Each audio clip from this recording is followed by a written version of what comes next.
Perfecto. Jóvenes, vuelvo a saludarles, espero todos ustedes se encuentren súper bien. Damos inicio entonces a nuestra clase del día de hoy. Tal como me comprometí con ustedes, las notas quedaron cargadas en el sistema. No sé si es que las pueden ver, parece que no. De caso contrario, ahí ya les mostré sus notas. Tal vez si es que no la alcanzaron a ver y si cuento con su autorización, quiero ver si es que les puedo pegar un pantallazo acá en... Ah, que soy el pavo, la cerré. En el consolidado de notas, aquí en el chat de... Déjenme ver si es que lo puedo hacer. Ya, creo que sí se puede hacer, se los mando ahí. Ya, eso por una parte. Y por la otra, necesito compartirles otra cosita. Y es que hubo una pequeña modificación con respecto a las evaluaciones de esta unidad 2. Y me gustaría sociabilizar automáticamente con ustedes para que manejemos la misma información, ¿ok?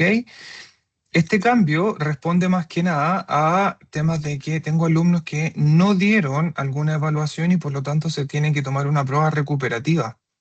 Entonces, ya les explico, déjenme que les comparto para que lo podamos ver entre todos. Ya, se supone que estoy proyectando un Excel con lo que nos queda de semestre. ¿Me cuentan por favor si es que lo están viendo? Sí, sí se ve, profesor. Sí, profesor. Muchas gracias. Ya. Habrán notado que aquí hay un cambio importante. Fíjense acá, sobre todo en la semana 17. Esta es la que se modificó, la voy a pintar con color verde. La semana 17, según el calendario académico, es la última semana de clases y en esta última semana de clases es donde uno toma las pruebas recuperativas. Entonces, si usted no dio la solemne 1, no dio el control 1, el 2, el 3, el 4, indistintamente la unidad, se deja esa instancia, ¿no es cierto?, para poder tomar estas evaluaciones. Entonces, originalmente aquí habían 4 evaluaciones sumativas y conversamos con la profesora del paralelo y decidimos dejar solamente en base a la misma estructura, que creo que funcionó bastante bien en la primera unidad, un control que pesa un 5, otro control que pesa un 10 y la sumativa que englobaría la unidad completa, que es un 35%. Ahí sacamos el 50% para calcular, ¿no es cierto?, la nota de la unidad 2.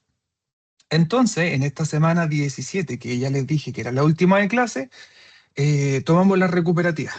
Ojo, que acá para la prueba recuperativa es importante destacar que uno solamente puede recuperar una nota. Entonces, si usted no dio la sumativa 1, la solemne 1, sí o sí tiene que dar la solemne 2, porque esta recuperativa reemplaza solamente una nota, ya sea de la unidad 1 o de la unidad 2, ¿ok? Y es importante también destacar que como es una solemne recuperativa, se hace un mix entre toda la materia. Esa es la información que manejo hasta el minuto. Tomamos entonces en la semana 17 la solemne recuperativa, algún control que exista por ahí, y ya con eso ustedes pueden tener su nota de presentación a examen. Con la nota de presentación a examen, ustedes saben si es que están eximidos o tienen que dar el examen final, que según calendario pudiese ser la semana siguiente. Usualmente nos dejan 2 semanas para exámenes, la 18 y la 19, si es que contamos, ¿no es cierto?, cómo van ocurriendo las semanas. Bueno, ahí nos tenemos que coordinar y la idea es que no tengan 2 exámenes, por supuesto, el mismo día. Así que mañana yo creo que ya converso con Renato en base a lo que hemos conversado y dialogado con la profesora del otro paralelo. Eso vendría siendo lo nuevo, ¿vale? Entonces, ajustándonos a esto, hoy día estamos viviendo la semana 12, que se supone que es una sumativa, un control, pero tenemos un cachito de materia que no hemos visto, por lo tanto, hoy día lo termino de ver y ya estamos en condición entonces de poderle enviar el control y que ustedes me lo devuelvan tal cual hemos estado trabajando en la unidad 1, ¿ok?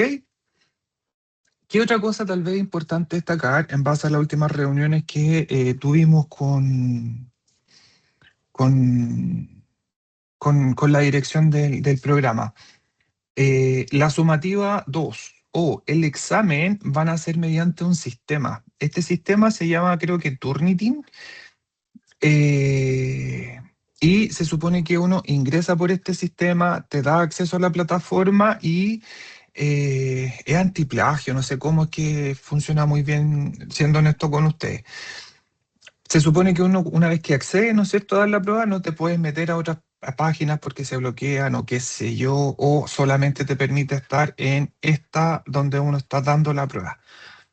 Eh, yo creo que esto va a ser noticia en desarrollo y espero tener las noticias antes posible y así se las comparto con usted y salimos de la duda, si es que finalmente va a ser la semana 16 la sumativa o finalmente lo dejamos para el examen. Eso no depende de mí, sino de la unidad académica, ¿vale? Entiendo que esto va a ser para todos los cursos que ustedes estén cursando. A lo menos una evaluación tiene que pasar por ese sistema. No sé si es que algún otro profesor le ha comunicado esta información o esto también es nuevo para ustedes. Si me cuentan un poquitito.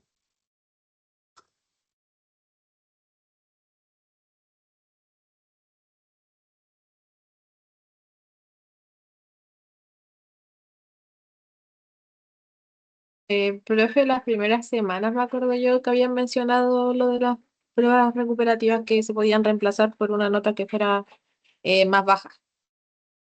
Vale, eso con respecto a la recuperativa, pero con respecto al uso de este sistema, No, profesor, no nos han comentado ningún profesor.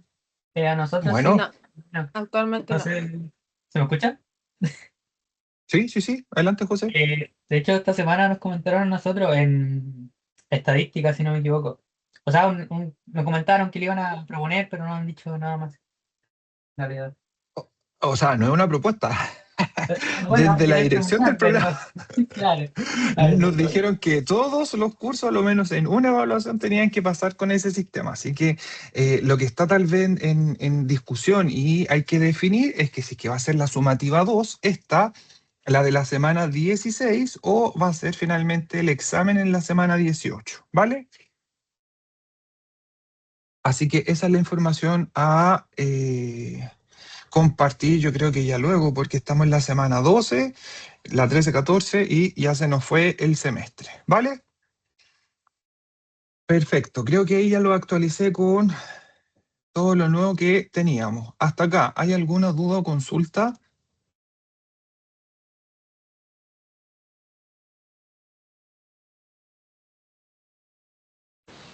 Profe, Dígame. tengo entendido que unos se eximen de los exámenes con nota 5.5, ¿cierto? Con promedio 5.5. Mayor a 5, igual o mayor a 5,5 si es que mal no recuerdo. Ok, gracias, profe. Sí, con todo, las notas están fantásticas, así que yo creo que todos somos candidatos para eximirnos. Han dado un buen trabajo durante todo el semestre, así que no debiésemos de tener examen. Pero bueno, uno nunca sabe. Profe, pero el examen es sí o solamente si uno no se exime. Claro, pues si tú no te eximes, tienes que dar el examen. De caso contrario, comienzan las vacaciones antes, pues, obvio. Ya, les comparto pantalla desde mi tablet y arranquemos con nuestra clase, ¿les parece?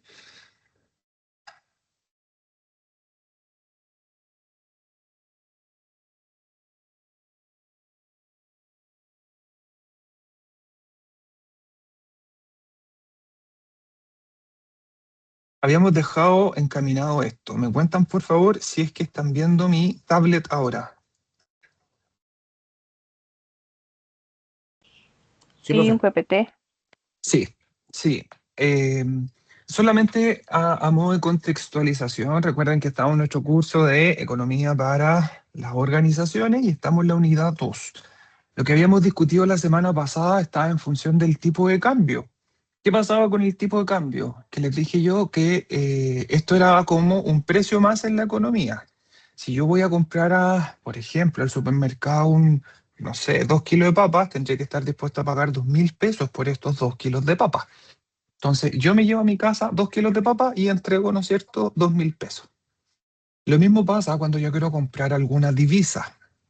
Ojo, tipo de cambio, ¿no es cierto? Vendría siendo este mecanismo que me ayuda a fijar este precio para las distintas divisas. ¿Y qué eran las distintas divisas? Las distintas monedas de curso ordinario en los distintos países. En Estados Unidos en el dólar, ¿no es cierto? En gran parte de Europa tenemos el euro y así otros tipos de divisas como los yenes, yuanes, no sé, los pesos argentinos, los reales, en fin. ¿Vale? ¿Qué más habíamos discutido la semana anterior? Es que había muchas veces que esta política, ¿no es cierto?, de meterle mano tal vez al mercado de divisas era tal vez una acción propia o del gobierno, mediante el Ministerio de Hacienda, o, ¿no es cierto?, mediante el Banco Central, que para nuestro caso el Banco Central era un ente autónomo y se encargaba, ¿no es cierto?, de aplicar una política monetaria activa en función de inyectar o retirar dólares para que los precios no se fueran a las nubes o no cayeran tanto. Con eso entonces queríamos mantener un cierto equilibrio en el sector exportador e importador. Entonces dejamos también, discutimos en extenso de que cuando existía un ente, en este caso Hacienda o Banco Central, y ponía límites, ¿no es cierto?, techos máximos o techos mínimos a el tipo de cambio, es porque está aplicando un régimen cambiario, el cual pudiese ser fijo, variable o múltiple. Y creo que alcanzamos a discutir hasta por aquí, creo que lo dejamos más o menos. Este tema del régimen cambiario, donde tal vez si es que quieren retomemos desde acá.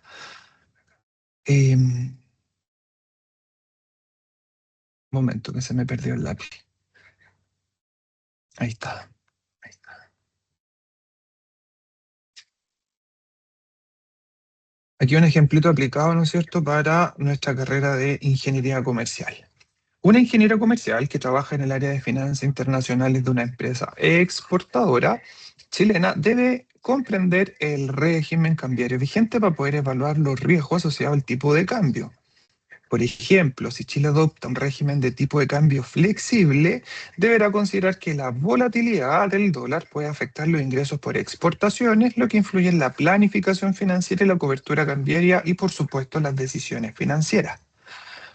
¿Qué quiere decir que Chile tome un régimen cambiario flexible? Que tal vez bajo ciertas situaciones, muy excepcionales por cierto, ya sea el gobierno o el Banco Central, ¿no es cierto?, va a comenzar a aplicar acciones con la intención de mantener, por supuesto, un precio a esta divisa, mantener un tipo de cambio, ojalá estable, con la intención de no favorecer o desfavorecer, ¿no es cierto?, a ya sea el sector exportador o el importador.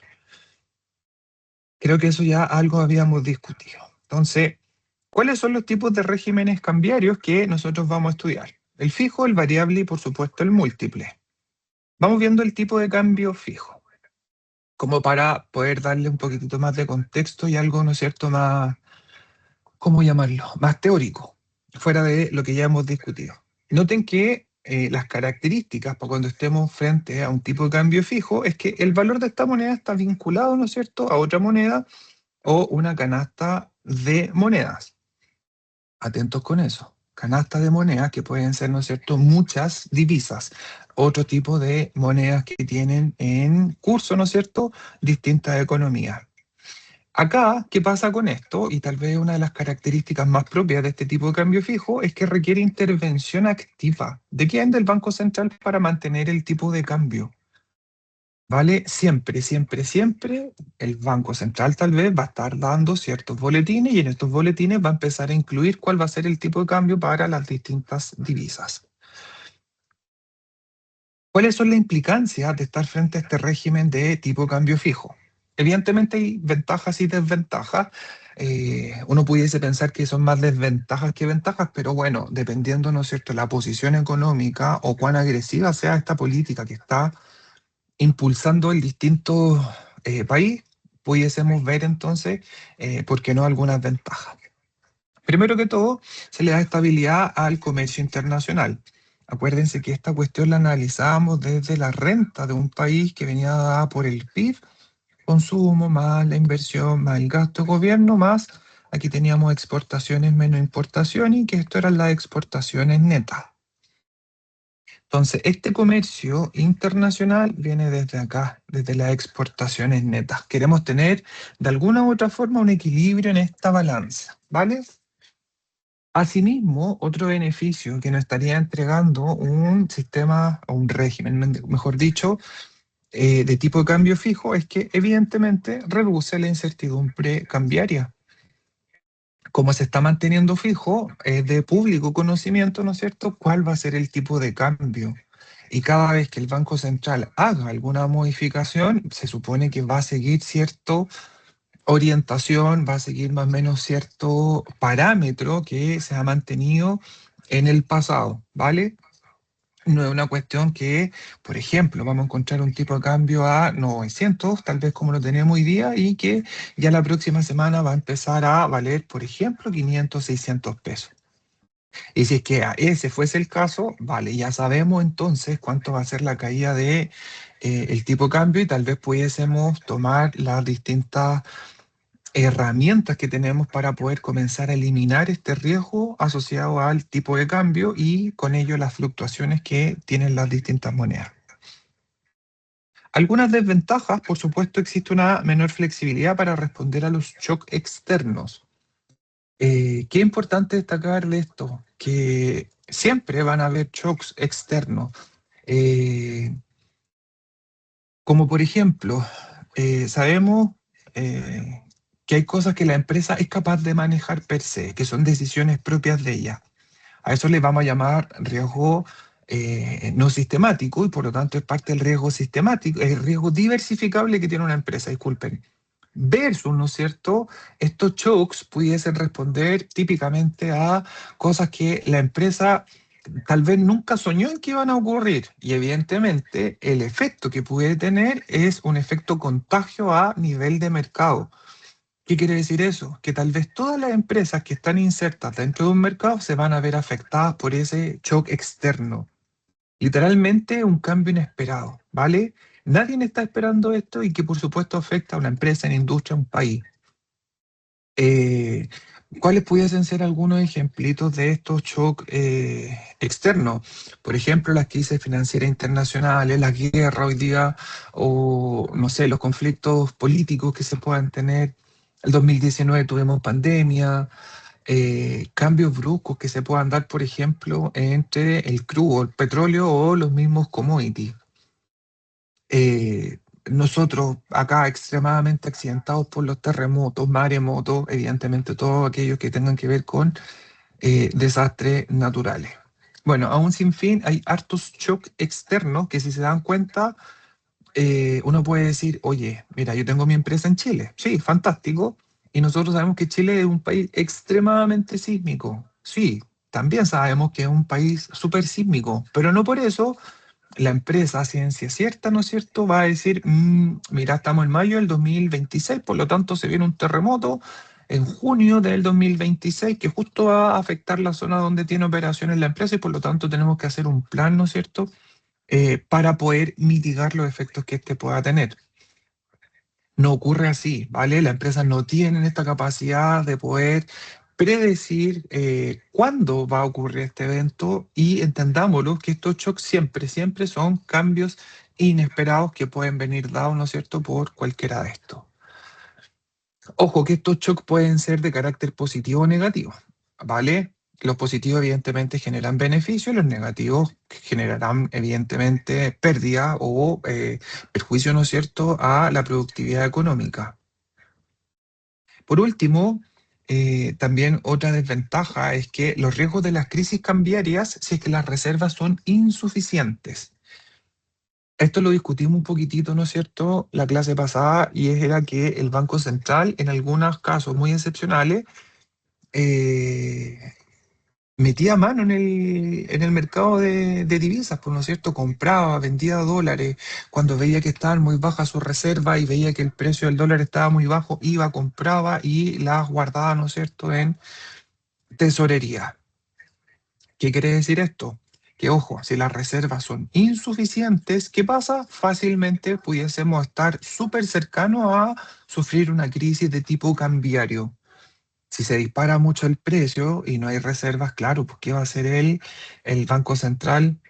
Difícil, tal vez va a tener un campo de accionar, va a tener que asumir, tal vez comprar a un precio tal vez súper alto, retirar divisas con la intención de que se regule un poquitito el precio.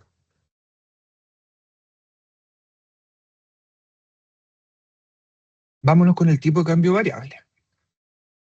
¿Cuáles son algunas características de este? Noten que el valor de la moneda se determina por la oferta y la demanda en el mercado cambiario. Y es lo que uno esperaría, ¿no es cierto?, en los mercados, sobre todo aquellos que están abiertos al comercio internacional. Lo bueno de esto, fíjense, hay una menor intervención del Banco Central. Literalmente, el Banco Central deja que fluctúe libremente el tipo de cambio y que viene dado por la oferta y la demanda. Si hay muchos dólares, ¿no es cierto?, en la economía, el precio del dólar empieza a caer. Con esta caída nosotros decimos que el precio del dólar se deprecia y el precio de nuestra moneda se estaría apreciando. ¿Ok? También hay cosas que están a favor y en contra de esto. Vamos viendo, por ejemplo, las ventajas.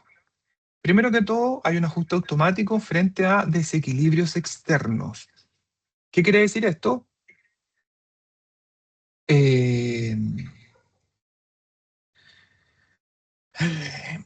Un segundito.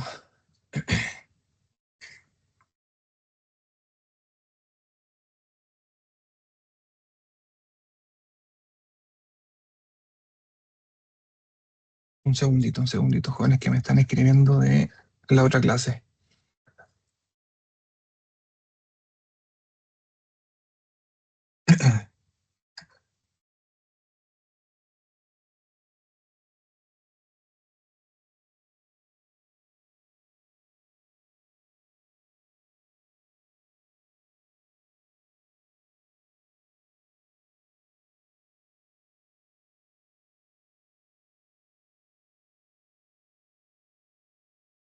Ya, una disculpa. Que justo ahorita tengo paralelo la ayudantía de finanzas corporativas, que es el otro curso que doy, entonces me está escribiendo el ayudante que no se habían conectado, entonces se supone que se esperan 15 minutos y si no, chao.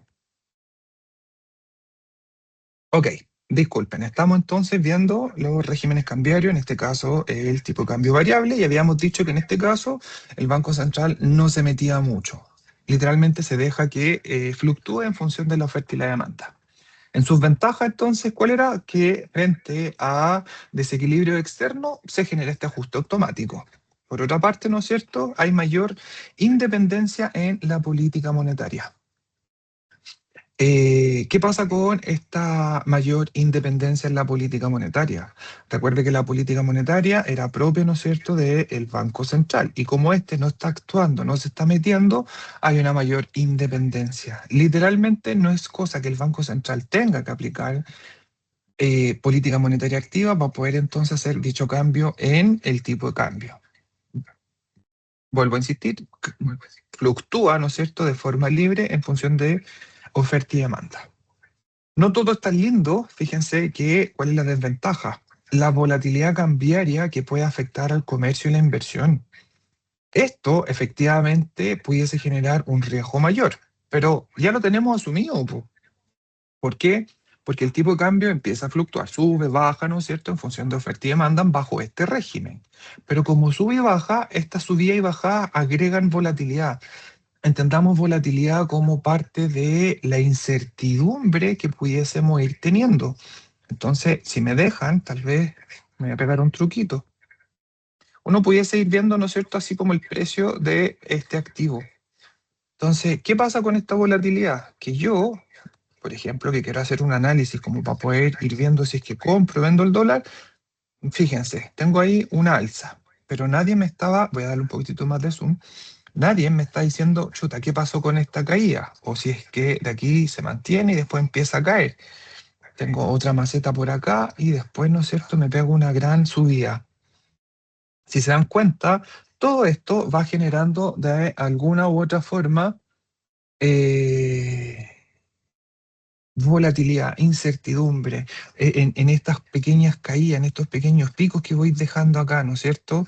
Esas cuestiones se vuelven evidentemente súper difícil de predecir, sobre todo con este tipo de régimen, el cual, ¿no es cierto?, es variable.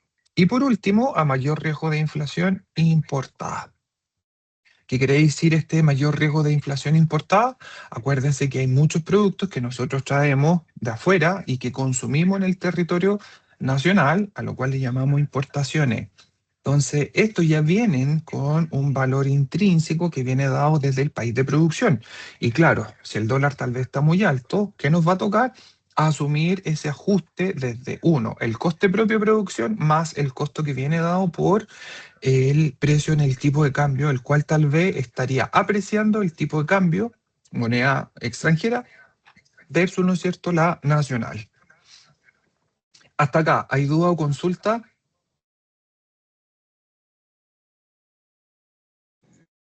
No, todo bien, profesor. Muchas gracias. Hagámosle.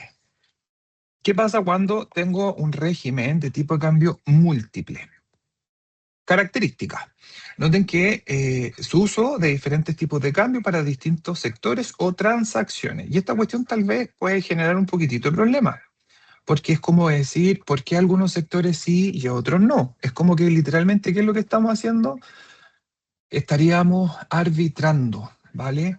Arbitrar, piénsenlo como de hacer acciones para poder obtener ventajas, ¿no es cierto?, de ciertas pifias, ciertos errores o ciertas fallas que se puedan dar en el mercado. Pudiese ser, ¿no es cierto?, alguna subvención que le estemos dando a ciertos sectores, así llamarlo.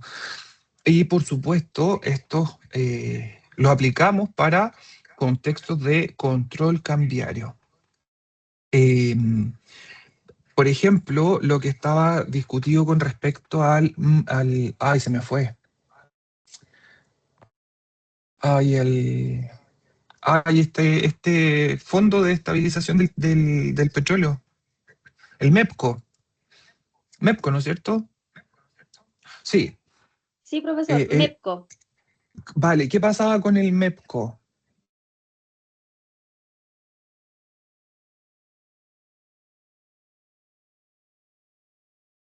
Quiero que hagamos match entre el MEPCO,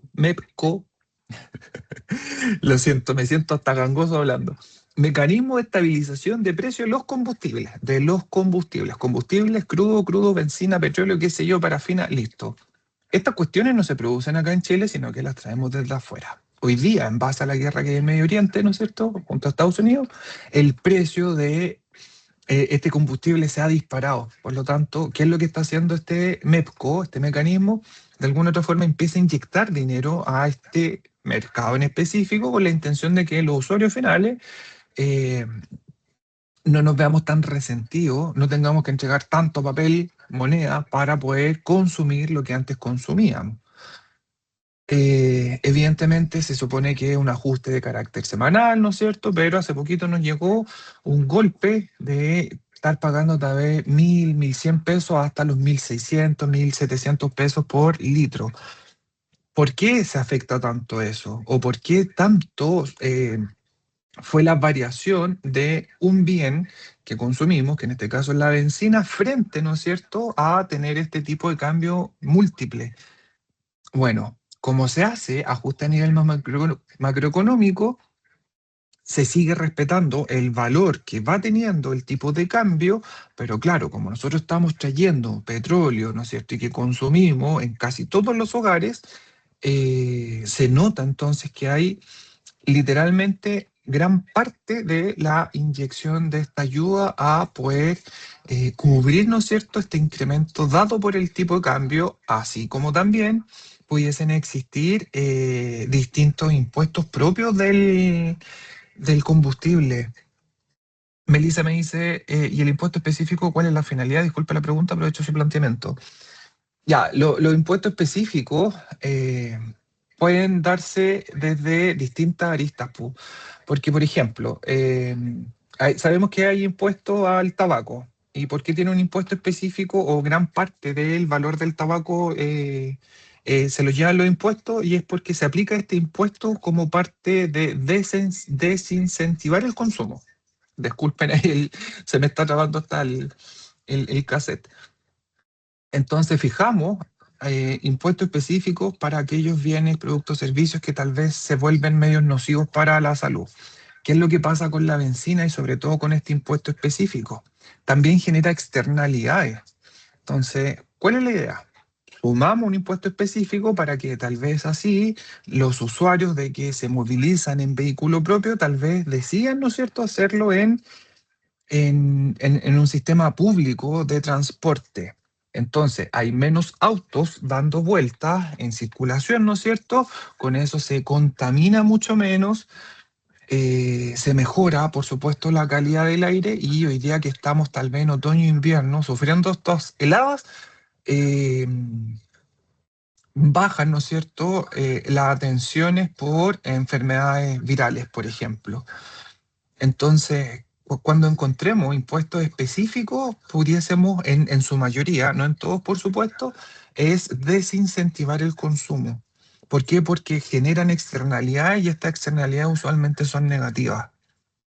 No sé si se dieron cuenta, tiempo atrás, por ejemplo, querían poner, se me fue el nombre, querían ponerle impuestos, no sé si es que lo pusieron finalmente, después ya le perdí la pista a esto, pero a las bebidas, a todo lo que era azucarado, a los jugos que tenían mucha azúcar, y Sí, con tiene eso impuesto. también tienen, ¿no es cierto?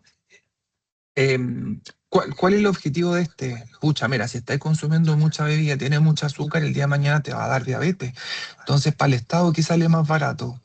Tal vez fijar este impuesto, ¿no es cierto? Que se vuelva, ojalá, no sé, no prohibitivo, pero sí punitivo, sí te estoy castigando. Es como si te quería hacer daño a la salud, bueno, paga un poquitito más y tal vez esos fondos el día de mañana van a ser destinados a, no sé, iniciar un tratamiento, por ejemplo, contra la diabetes. De ahí arranca todo este tema de los sellos que tienen las comidas o los productos, ¿no es cierto?, que se están vendiendo. También por eso aparecen otras leyes que en los establecimientos, los colegios, por ejemplo, no puedan vender ciertos productos con algunos sellos. Y ahí está toda la reingeniería que hace la industria alimentaria para poder ajustarse y poder comercializar estos bienes en los distintos colegios, como frutas, verduras, ¿Profe? bueno, dígame. Hola, disculpe, buenas tardes. Rodrigo por acá. Sí, pues de hecho, bueno, el impuesto específico a la benzina ya no tendría por qué seguir, ya siendo que el combustible se paga solo. Ya supuestamente el impuesto específico a la benzina se había generado en los tiempos de Pinochet para poder solventar los gastos de la viabilidad pública. Ujú. Pero ya hace mucho tiempo que nosotros ya no pagamos, o más bien dicho, no se tendría por qué estar pagando impuestos al combustible. Ahora, ciertamente como Chile no es productor directo del petróleo, ya, pero una guerra, por ejemplo, con Medio Oriente, a nosotros nos golpea de manera directa. Por eso también nos afectó este, mm, este goletazo en el precio de los combustibles. Y nos va a seguir golpeando, Rodrigo, yo creo, porque, o sea, ustedes saben que veo harto el tema del diario financiero y hace como 4 o 5 semanas he visto que lo que tuitea, por ejemplo, Donald Trump es que estamos a una semana de firmar un acuerdo, pero no se firma el acuerdo y al rato después vemos que nuevamente movilizan tropas hasta este estrecho de Hormuz, parece que se llama. ¿Y qué es lo que pasa? Vuelve a subir el dólar. Exactamente. Dígame. Profesor, pero igual tengo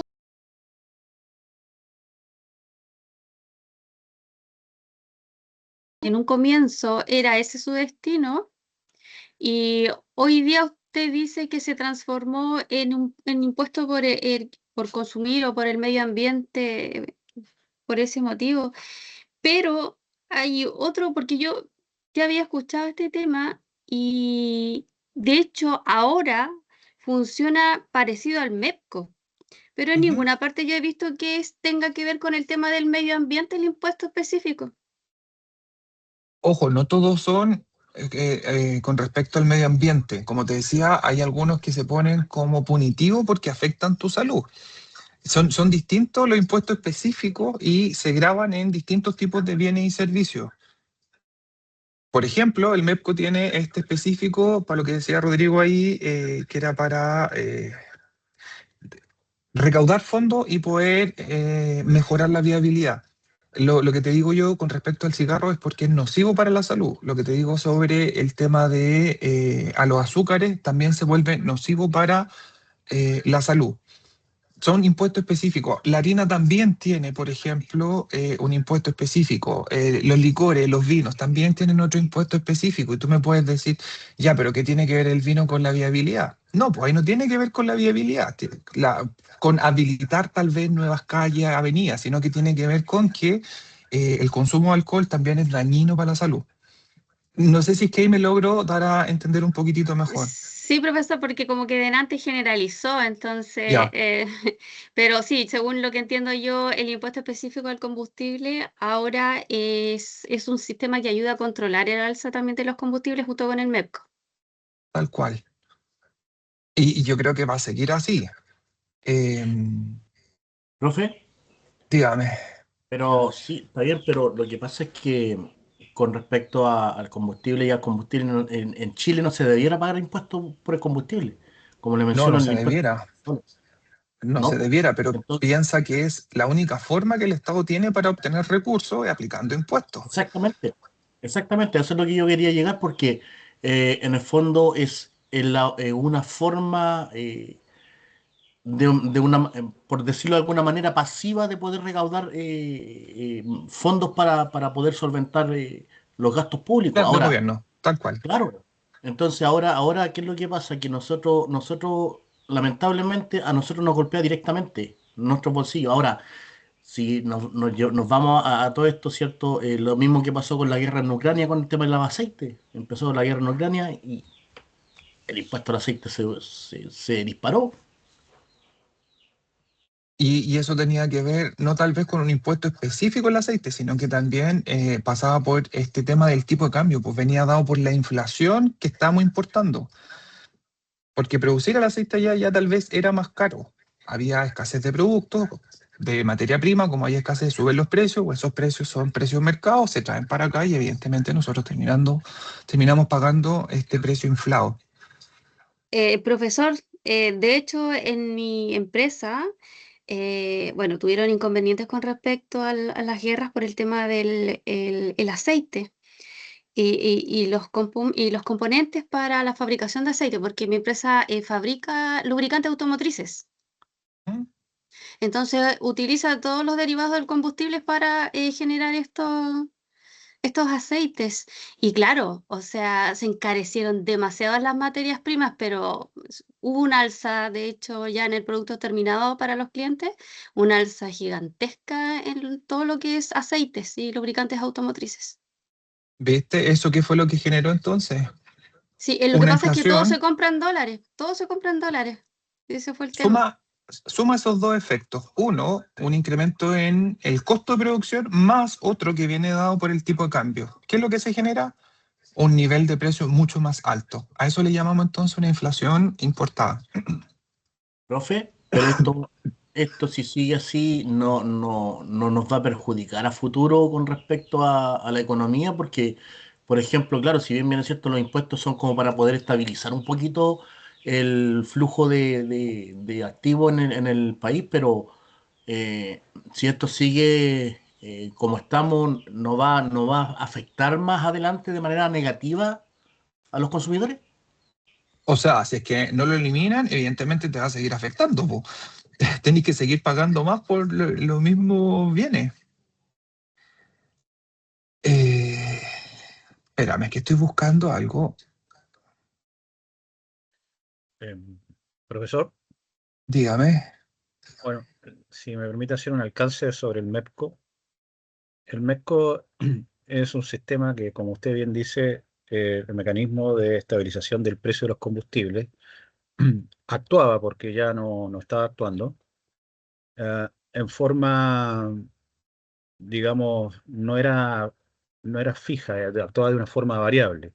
Es decir, cuando los precios estaban bajos, ¿cierto? El precio del combustible, que era el precio base más el impuesto del MEPCO, disminuía. Y cuando los precios Ujú. estaban altos, este impuesto, eh, este impuesto era, o sea, el impuesto se rebajaba cuando el precio era alto y cuando el precio era bajo del combustible, el impuesto se mantenía un poco Tuya. congelado.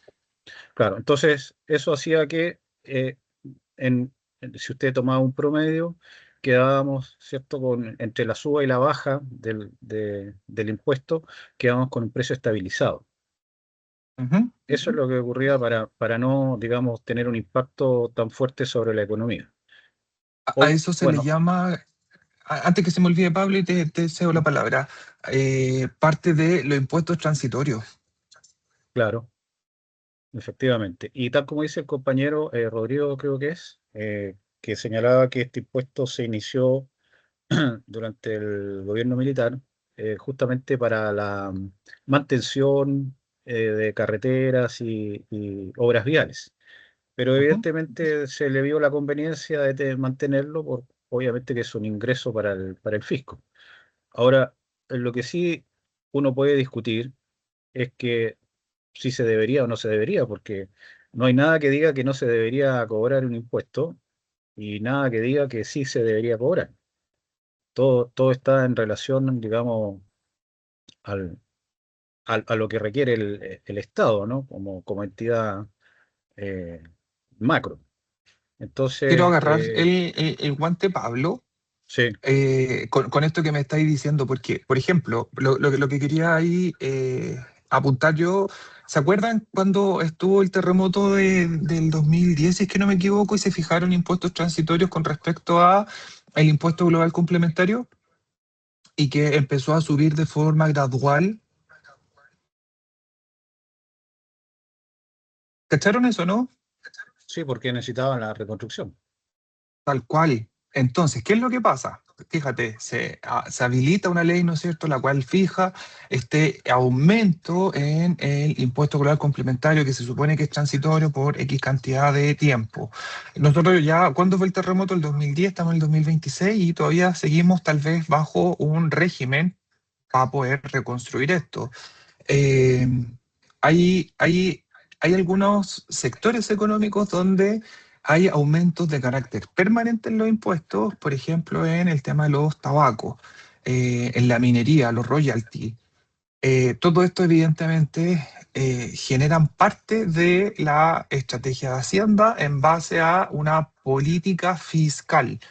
Quiero separarla de la política monetaria que aplica el Banco Central, sino que esta política fiscal propia del Ministerio de Hacienda para poder, como ustedes bien dicen, recaudar, ¿no es cierto?, mayor cantidad de ingresos y así poder financiar los distintos planes de gobierno o las distintas necesidades que se van teniendo a nivel más macro, más país. En este caso, la reconstrucción, ¿no es cierto? Eh, nos tocó. Nos tocó terremoto, nos tocó pandemia y, bueno, hablando de terremoto, hace poco también estaba viendo que el fin de semana hubo en Antofagasta, no, en Calama, de Cerca de Calama, profesor, fue 6,9. el epicentro, un grado Ujú. 6,9 en la escala de Richter. O sea, todavía no llegó a terremoto, fue un temblor fuerte. Yo soy de Antofagasta, o sea, vivo en Antofagasta. Soy de Santiago, Oye, pero vivo en Antofagasta. pero ya, a ver, un 6,9 y un 7. De Bueno, 7 para arriba entendemos que es terremoto, ¿no? sí, correcto. De 7,0 para arriba en la escala de Richter es terremoto. Ya, bueno, Lo que, lo igual, que pasa, pues, lo que pasa es que, bueno, esto nada que ver con lo que estamos hablando, pero como un dato, en la intensidad, cuando aumenta en 1 grado, la intensidad del terremoto, o sea, si usted pasa de 5 a 6, digamos, la energía que se libera es más o menos 30 veces más. sí, ¿Sí? Eso es sí, sí, sí. aproximadamente por los cálculos que hay una fórmula de la intensidad. Entonces, claro, usted me dice, oye, pero 6,9 a 7 no es nada, sí, pero no hay un, digamos, aumento de 1 grado en la intensidad. Ahora, sí, ahora también hay una cuestión que influye, que es la duración. Tal cual. Si usted puede tener un terremoto ya, grado 7, duración de 10 segundos. Probablemente no va a ocurrir No sea ningún desastre. destructivo, tal Claro. cual. Y lo otro también es la profundidad a la cual ocurren. También afecta, también los que están en la costa tienen una diferencia porque generan el tsunami. Como estaba tierra adentro, no va a generar tsunami. Entonces, hay otros factores que no es solamente la intensidad que afectan. Pero nosotros, cada chileno acá ha vivido toda. Yo le decía esto a mi señora ayer, que le decía, toda la vida hemos vivido con temblores y terremotos. No, o sea, no es ninguna novedad. Sí, sí. Y por eso tal vez somos vitrinas para el resto del mundo. Nadie se movió, todos siguieron haciendo su día, o Claro, a lo más tal vez hubieron gente que se levantó a firmar la tele. yo estaba justamente aquí donde estoy sentado en este momento en mi escritorio con el computador y claro, se me empezaron a mover las cosas y todo. Y, bueno, pero no hay mucho que hacer. No, pero bueno, sí, eso. Ya está en nuestra cultura, lo tenemos Claro, interiorizado. Buenísimo. Volvamos acá, porfa. Con respecto a el tipo de cambio, acuérdense que estamos en este que es flexible. ¿Cuáles vendrían siendo las ventajas? Primero que todo, posibilidades de favorecer sectores estratégicos propios de cada país, por supuesto. Ahí pensando en que cada país se puede volver competitivo en algunos sectores. Entonces, si la idea es fortalecerlo, claro, podemos aplicar, ¿no es cierto?, ciertas variaciones para favorecer dichos sectores. Esto mismo genera un control sobre las salidas de divisas. Al tener un control sobre las divisas nos permite mantener, ¿no es cierto?, tal vez de forma más continua el valor del tipo de cambio y con ello, ¿no es cierto?, tal vez poder proyectar de mejor forma las distintas ganancias o las pérdidas que se puedan dar en función de esta variación. Desventaja, recuerden, no todo es tan bonito, se generan distorsiones en el comercio. Obvio que sí, ¿por qué? Porque tal vez tenemos ciertos contratos, estoy pensando, no sé, en contratos de futuro, forward, swaps, no sé, opciones cualquiera, y que tal vez si bien nos van a comenzar a disminuir el nivel de riesgo, este nivel de exposición al riesgo del tipo de cambio, bajo estas modificaciones, claro, pudiesen comenzar a mermar, ¿no es cierto?, las ganancias que tienen las distintas empresas. Y por último, otra desventaja, pero no menos importante, es que hay incentivos para la especulación y la economía informal.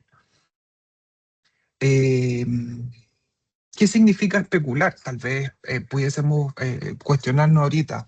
Y es que se supone que bajo los mercados de capitales y entendiendo que estamos en un modelo que es perfecto, la información está disponible para todos, ¿no es cierto? Todos manejamos la misma información, por lo tanto no hay asimetrías. Entonces, cuando se generan estos movimientos, hay intervenciones de tercero, Hacienda, Banco Central, evidentemente que va a generar especulaciones.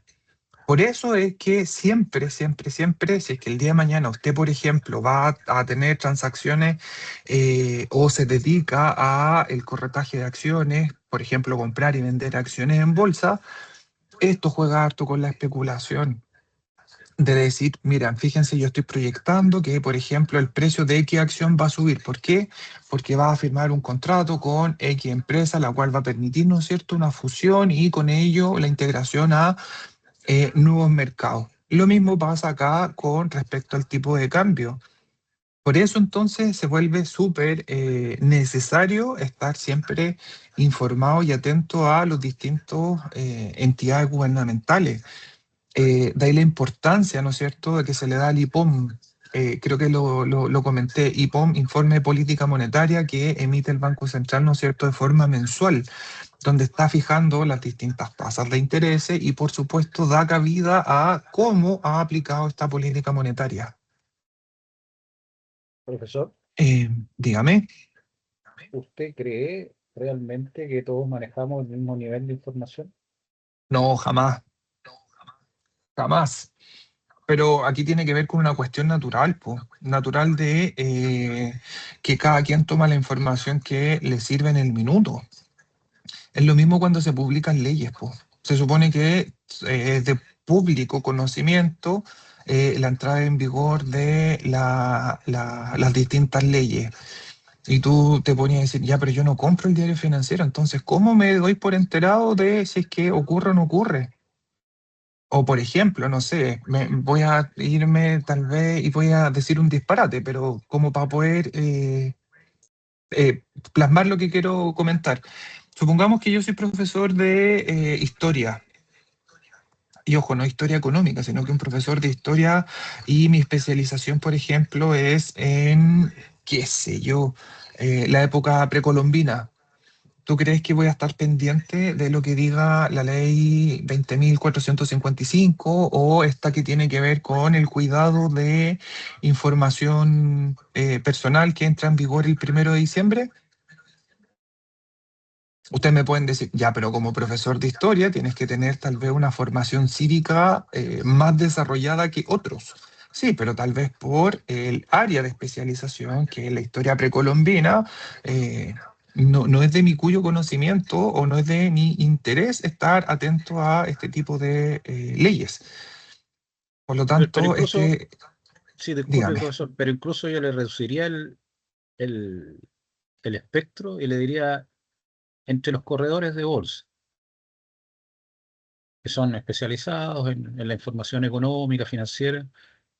¿Usted cree que todos manejan el mismo nivel de información? Y no hablo de las capacidades, ¿ya? No, De cada, tampoco. de cada...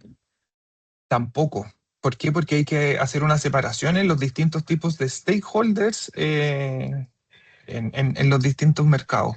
Supongamos que quiero agarrar tu guante que estoy como corredor de bolsa, ¿vale? Como corredor de bolsa, ¿cuál es mi pega?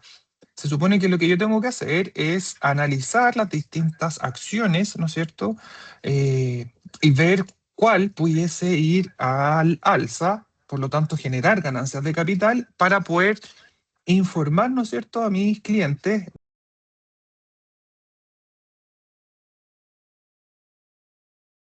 de la acción C, porque tal vez el precio va cayendo, ¿no es cierto?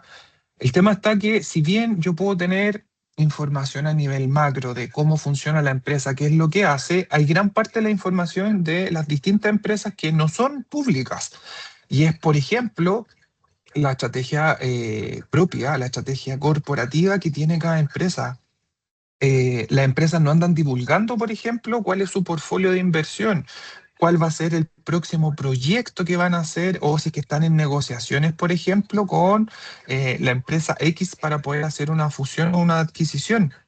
Hay que esperar los distintos timings para que no se generen esta cuestión que se llama el uso de información privilegiada, la cual evidentemente si la ocupas, se evidencia. ¿Por qué? Porque vaya a ganar, vas a sacar una tajada, ¿no es cierto?, súper importante. Le vas a sacar ventaja al mercado. Y eso entonces es una señal de que estás haciendo uso de información privilegiada, que por cierto, para el caso chileno está sancionada por ley. Por lo tanto, no, bajo ningún caso se maneja la misma información en los distintos actores. Por una parte, los accionistas manejan una información distinta a la que maneja el directorio y el directorio maneja una información distinta a lo que pudiese manejar, por ejemplo, los distintos gerentes, que son los que están a cargo de las distintas unidades operacionales dentro de una organización. Los gerentes manejan distinta información a la que manejan, por ejemplo, los trabajadores, desde un punto de vista a nivel táctico u operacional. Entonces, si esta cuestión la replico a la bolsa, claro, nosotros manejamos información, sí. ¿Qué hace la empresa? ¿Cómo lo hace? ¿Cuál es su nivel de venta? ¿Cuáles son sus márgenes, por ejemplo, sobre el EBITDA? Pero no así la parte estratégica en función de cuál va a ser el norte o las decisiones futuras que este va a tomar. Por lo tanto, si me obliga, si me apuráis ahora, no. Es difícil que todos manejemos la misma información. Pero, vuelvo a insistir, bajo el supuesto de mercado de capitales perfecto, la información se vuelve asimétrica. Perdón, no hay asimetría de información, no hay asimetría, todos manejan lo mismo. Ojo que este supuesto está hecho para poder estudiar, ¿no es cierto?, los comportamientos a nivel individual, empresarial y por supuesto los distintos gobiernos. Si no ponemos este supuesto, claro, pues hay que poner muchas variables dentro de nuestro modelito y eso evidentemente complejiza el estudio que queremos hacer. Respondo ahí a su pregunta, no sé si era Pablo Rodrigo el que la hizo. Sí, no, Pablo, profesor, sí. Pero yo lo quería, en el fondo, está bien, usted me respondió, sí. Era lo que usted pensaba respecto de, bueno, a veces uno peca de ingenuo, profesor. Siempre nos toca, po. ¿Se acuerdan que yo les dije un ejercicio, toque la estufa? ¿Qué pasó cuando usted tocó la estufa?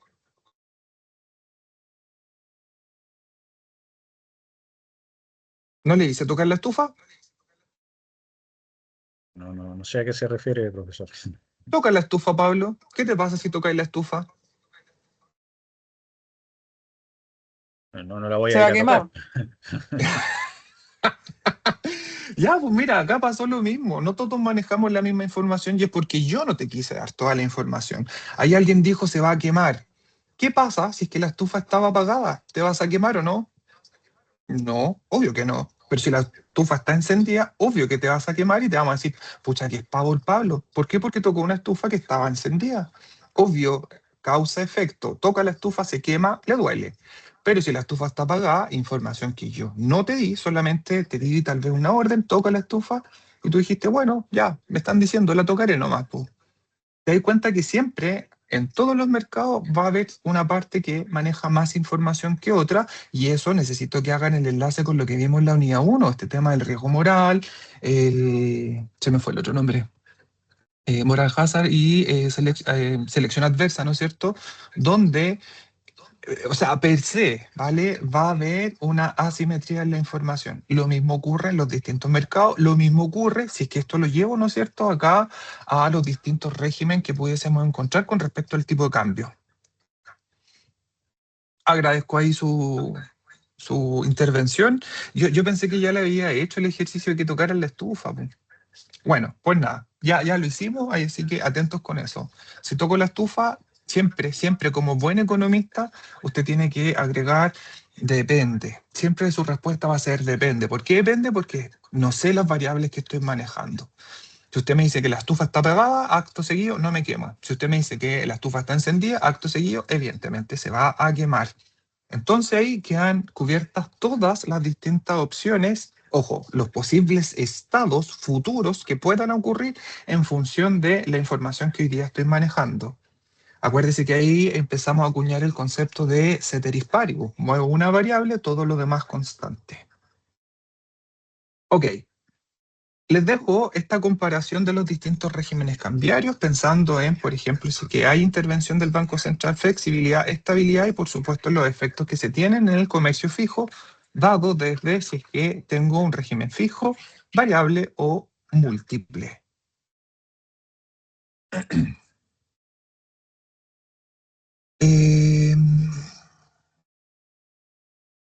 Vale, se supone que esto respondía a la semana 11. Hoy ya estamos viendo la semana 12. Con esto ustedes ya están en condiciones, jóvenes, para poder responder al control de esta semana.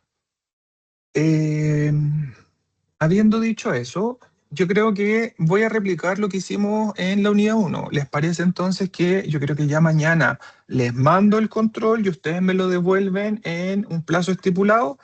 Yo creo que vamos a seguir trabajando con una semanita en estos controles que son más chiquititos. ¿Les parece bien?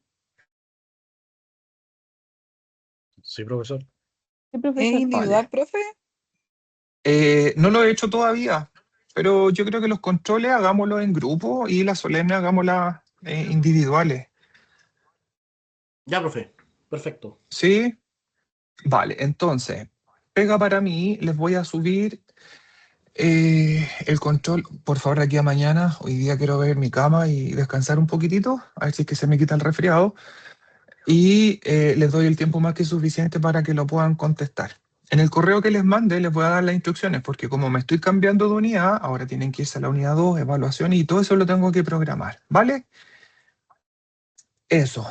No quiero que Ya, se me profe. vayan, necesito pasar lista. Por favor, atentos con la asistencia y díganme presente, por favor. Erika Albornoz, Presente, profesor. fantástico. Angélica Sepúlveda, Milena Arboleda, Alejandra Arcaya, Alexandra Barra, Bastián Bravo,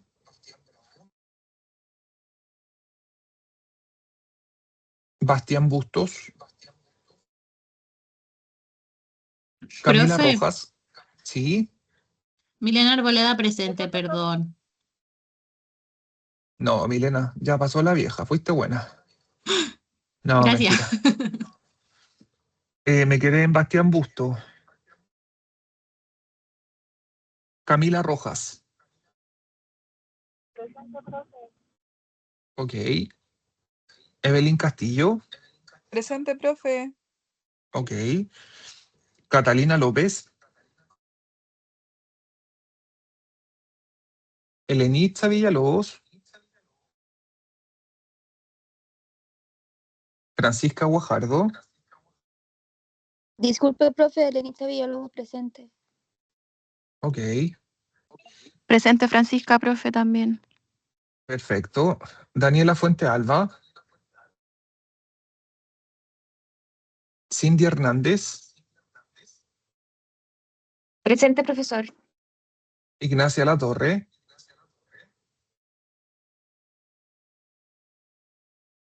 Javiera Durán. Presente, profesor. Ok. José Arancibia. Catherine León. Presente. Ok. María José Fuentes. Presente, profesor. Ok. Matías Salazar. Ok, te viene el chat. Melissa Díaz. Presente, profesor. Ok. Moisés Martínez. Presente, profesor. Perfecto. Aldo Molina. Acá. Don Sergio. Perfecto. Bueno. Paula Moyano. Presente, profesor. Gracias. Pablo Valdivia. Presente, profesor. Muchas gracias. Paola Fernández. Presente, profesor. Perfecto. Pía Cabezas. Presente, profesor. Perfecto. Bastián Reyes. Presente, profe. Perfecto, gracias. Rocío Salinas. Presente, profesor. Muchas gracias. Rodrigo Sánchez. Presente, profe. Muchas gracias. Tatiana Rodríguez. Presente, profesor. Muchas gracias. Javier Rosales. Presente, profesor. Y revise Muchas mensaje gracias. privado. Privado. No tengo ningún privado. No sé a quién se lo mandaste, cabrón. El chat. Sí, pero no tengo nada privado. Vale, me quedo, no hay problema. Ruth Ortega. Saray Castro. Presente, ¿Ruth o Saray? Ruth. Ah, vale. Saray. Scarlett Vázquez. Presente, profe. Perfecto. Constanza Trujillo. Presente, profe. Perfecto. Carlos Valdivia. Presente, profe. Perfecto. Vania Vallejos. Constanza Vargas. Y me queda a Paulina Zárate. Presente, profe. Perfecto. Catalina Vargas. Profe, una consulta. ¿Me nombró? Nombré a todos, po. No, lo que pasa es ¿Cuál que es se su me cayó el nombre? internet. José. José Arancibia. Sí, sí. Vale. Ya, Listo, no presente. Profesor, una consulta respecto a la tarea. Ok. ¿Qué tarea? Esta del trabajo TP, trabajo independiente. TP. Ya. Ya, es grupal al final, ¿cierto?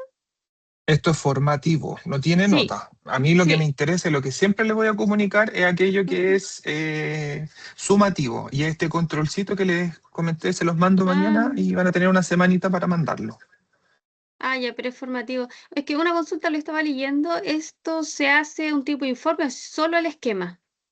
El esquema. Nada Seamos más que el esquema. ejecutivos. Sí. Si quiere ponerle un poquitito de texto, fantástico, pero como explicativo, pero no es más que eso. Ya, gracias, Oye, profesor. tengo a 29 presentes de 40 y en la sala vemos 32, menos 1, 31. Hay 2 que quedan ausentes. Profe, acá Catalina López. Catalina López, ¿dónde estaba Catalina López? López.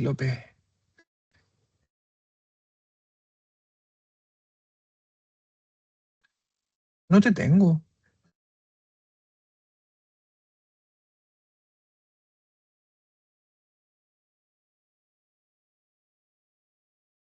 Aquí está, listo, ya. 30, me falta 1. Profe, Ignacio Latorre se retiró de la carrera. Ignacio, pero es que a mí me sigue apareciendo acá en el listado, así que no puedo hacer mucho con eso. Deme un segundito. Quiero dejar de compartir acá. Y les voy a compartir acá. A ver si es que hay alguien que se esté viendo y que lo dejé ausente. Bueno, desde ya, jóvenes, me despido. Espero que se encuentren súper bien. Espero mañana, como les decía, mandarle las instrucciones del control que va con nota. Y nos estaremos viendo el próximo miércoles, si es que Dios quiere. ¿Vale? Profe, hay Dígame. una compañera que habló en el chat. Parece que estaba con problemas del micrófono. Vania Vallejo, listo. Ahí la dejamos.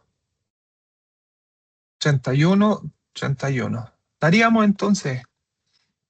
Un fuerte abrazo, chicos. Gracias por la participación de hoy día. Y me quedo con aquellos que querían conversar conmigo. Un fuerte abrazo, abríguense mucho y nos estamos viendo. Buenas noches, Gracias, profesor. profesor. Buenas noches. Chao. Gracias, profe. Bye.